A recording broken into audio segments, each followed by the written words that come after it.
nag-ramp siya pataas. Ito yun. From 0, umangat siya ng 1, then dumiretso na. Ano ibig sabihin nito? Kapag nag-a-add tayo ng signal, ang i-add lang natin ang kanyang amplitude lang. Paano pa naman kung minus?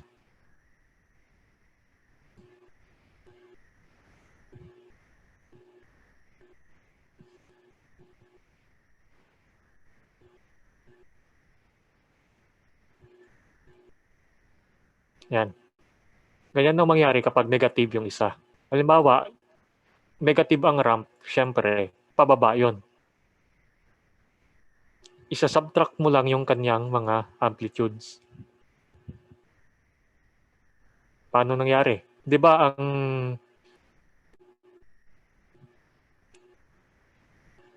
ang step 1 yung kanyang amplitude. Ang ramp naman nag-start siya sa 0. So 1 minus 0 is equal to 1. So dito siya nag-start. At period 1, 'di ba ang ramp ay amplitude niya 1 din. Tapos yung step amplitude niya 1 din. So 1 minus 1 is equal to 0. Nandito siya. Sa 2,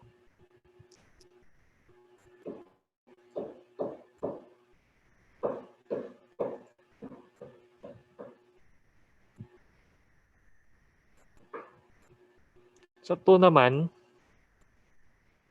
kapag time na ay 2, ang amplitude ng ramp ay 1. Tapos ang amplitude ng amplitude pala ng step ay 1, amplitude ng ramp ay 2. So negative, i-minus kasi ang 2. So 1 minus 2 is equal to negative 1. Kaya pababa yung slope ng R of t minus ng U of t minus R of t. Ganon kapag nagsisubtract. Nagigets nyo ba yun, yung sinabi ko, yung pag-explain ko?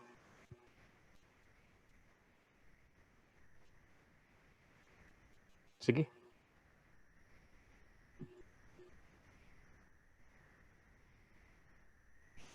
Okay, ulit.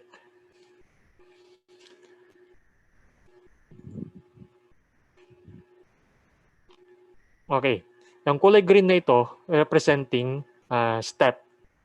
Ang kulay pula, representing ramp. Okay?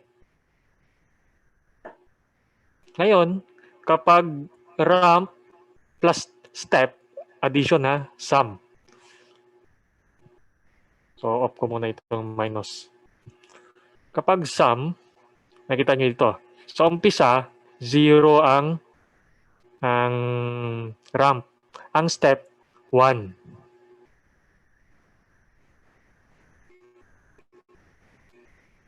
Ito ay R of t plus U of t. Yan, halimbawa yan. R of t plus U of t, pareho silang plus, di ba? Ang R of t, ito yung ramp. Ang U of t ay step. So, i-add lang natin yung mga amplitude nila. Sa umpisa, at time is equal to 0, ang ramp ay 0 ang kanyang amplitude. At ang step, 1. So, kapag i-add natin, start siya dito sa 1. Tama? Then, sa time na equal to 1, ang amplitude ng ramp ay 1. No? 1. Tapos, ang amplitude ng step ay 1 pa rin. So, 1 plus 1 is equal to 2. Yan, no? 2. Then, sa time na 2, ang amplitude ng step ay 1. Ang amplitude ng ramp ay 2. So, 1 plus 2 is equal to 3. Tignan nyo yung sa 3. Ang sa x is equal to 2. 3 siya. Ano nga ba ito? Show yung grid.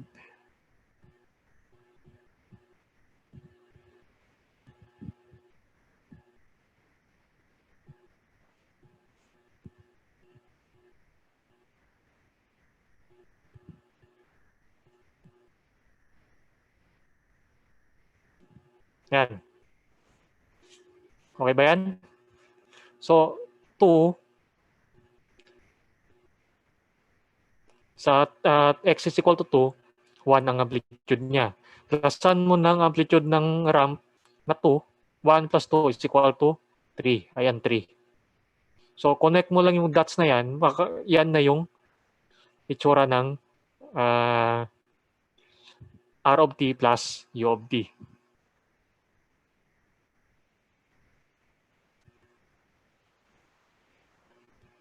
Okay ba yun?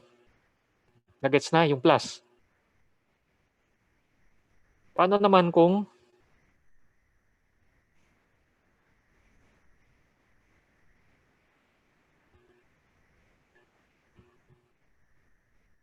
U of t minus R of t? Paano naman pag ganyan? Nakita nyo, negative yung R. Yung ramp yung negative. I-off ko muna itong isa. Okay. So, ang U of t ay step. At time is equal to 0, ang amplitude ng step ay 1.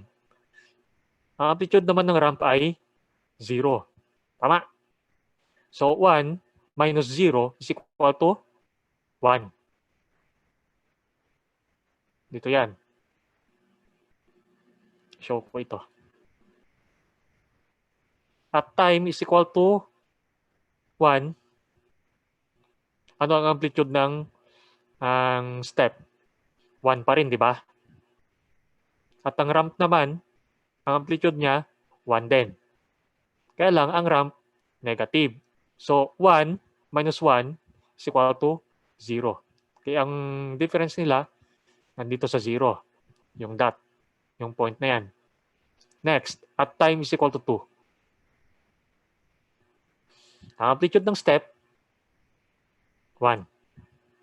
Ang amplitude naman ng ramp, 2. So, 1 minus 2 equal to negative 1. Saan yung negative 1? Nandito sa baba. Ayan. So, connect mo lang yung dots na yon. Diretso mo. Yan na yung difference ng step at ramp. U of t minus R of t.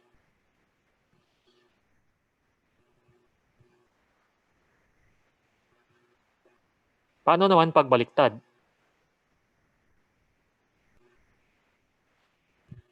Halimbawa,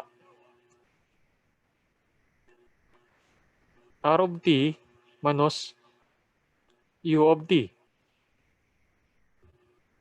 So, ramp naman ngayon ang, yung step pala ngayon yung negative.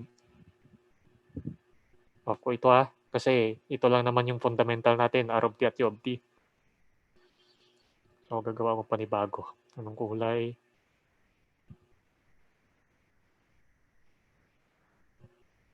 Ito. So, ang R of t, ano nga bang equation ng R of t? Equal to t minus 1 from 0.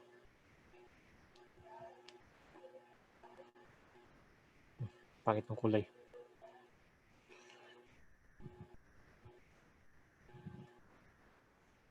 Yan na lang. Yung broken line. Okay. Ito yung itsura naman ng R of t minus U of t. Paano nangyari? Tingnan nyo. R of t. Ano ang amplitude niya at time is equal to 0? Di ba 0? Tapos ang U of t, ano ang amplitude niya? 1. So 0 minus 1 is equal to negative 1. So start siya dito sa negative 1. Okay? At time is equal to 1 naman, R of t, ano ang kanyang amplitude? Positive 1. Ang U of t, ang amplitude niya, positive 1 din. Kaya lang, minus. So 1 minus 1 is equal to 0. Kaya nandito siya sa 0. Ganun lang rin ang gagawin nyo. And so on. Diretso na. Ano?